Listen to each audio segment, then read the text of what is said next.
using markers and crayons to write "Lemonade for Hope" in bold, colorful letters. Beneath it she had drawn a bright yellow sun and a red heart, the kind only a child could create, imperfect, yet bursting with emotion. They propped it up on an old easel. Making sure it was visible to anyone driving by the first hour was quiet. A jogger passed, giving Emma a friendly wave, but didn't stop. A car slowed as it approached the stand, the driver glancing curiously, but then it drove on. Emma didn't seem discouraged.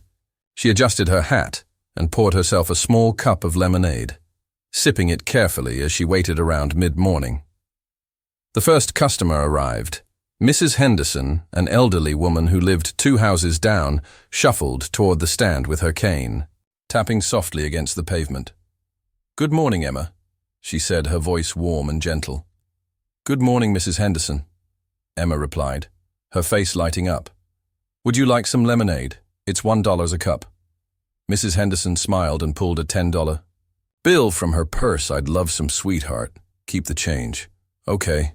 Emma handed her a cup, her hands trembling slightly.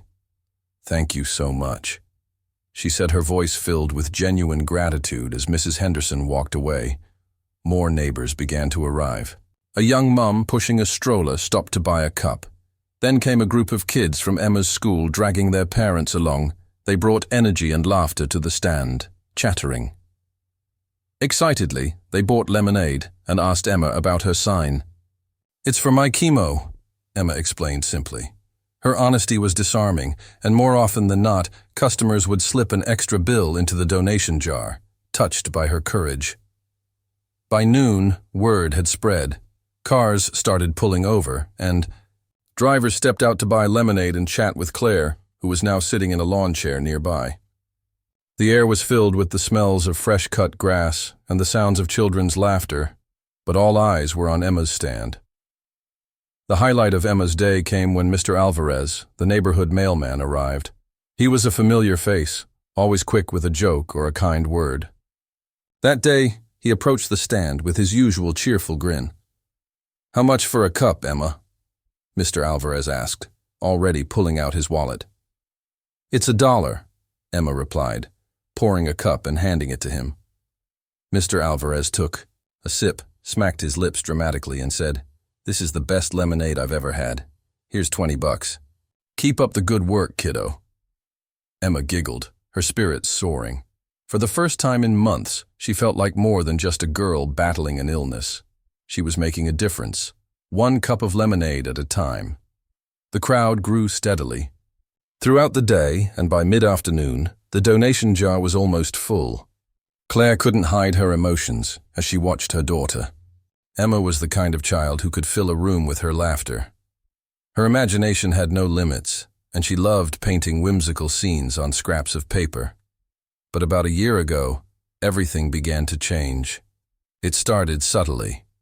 She'd get too tired to finish her bike rides, take long naps after school, and develop small bruises that seemed to appear out of nowhere.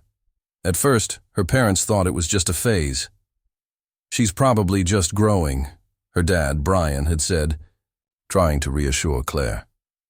But Claire couldn't shake the growing worry in her heart. Then the fevers started. At first, they were low grade, but soon they spiked higher and wouldn't go away. Emma's appetite faded, and she began losing weight quickly. One day, Claire noticed something that broke her heart. Emma, who once painted for hours, was now struggling to lift her art supplies. Her little girl had become so weak that holding a paintbrush for more than a few minutes was too much. That was the moment Claire knew something was terribly wrong. She and Brian took Emma to the pediatrician, hoping for answers. Hoping for reassurance, but bracing for the worst, Claire sat anxiously in the waiting room. The faint smell of antiseptic hung in the air, and the cheerful posters on the walls did little to calm her growing dread. After a whirlwind of tests, blood draws, and what felt like an endless wait, the doctor finally walked in. His expression said it all before he even spoke. "Emma has leukemia," he said gently, as if speaking softly could make the news less devastating. Claire's world seemed to shift. The word leukemia hung heavy in the air, sharp and unforgiving. She instinctively reached for Brian's hand as her mind raced with questions and fears. What did this mean for Emma? How bad was it? Could they afford the treatments? Emma didn't fully understand the weight of the diagnosis, but she could sense something was wrong. Her parents tried their best to explain it in simple terms, promising her they would do everything they could to help her get better. But as the weeks went by, reality sank in. The hospital became Emma's second home, and the nurses turned into familiar faces. She endured round after round of chemotherapy, the harsh treatments leaving their mark on her small body. Claire stayed by her side every step of the way, holding her hand through the worst moments and whispering reassurances as Emma cried from the pain. Meanwhile, Brian worked longer hours to keep up with the mounting medical bills, the stress evident in the lines on his face, even as he tried to stay strong for his family. Despite everything, Emma never lost her spark. She found joy in the little things, a nurse who told silly jokes, a coloring book brought by a thoughtful visitor, or simply the moments when she felt well enough to laugh. The comforting weight of her favorite blanket always brought Emma a small sense of peace. One evening, as she sat cross-legged on the living room floor coloring, her parents spoke quietly in the kitchen. Suddenly, Emma looked up at her mom and said, "What if I did something to help?" Claire walked over, kneeling beside her and gently brushing a strand of what little hair remained off her forehead. "What do you mean, sweetheart?" She asked softly. "What if I sold lemonade?" Emma said, her voice filled with the kind of hopeful innocence only a child could have. "People like lemonade. Maybe they'll buy it to help me." Claire's throat tightened, tears threatening to spill. The simplicity of Emma's idea was both heartbreaking and beautiful. She pulled her daughter into a hug, holding her tightly, overwhelmed by her little girl's courage and determination.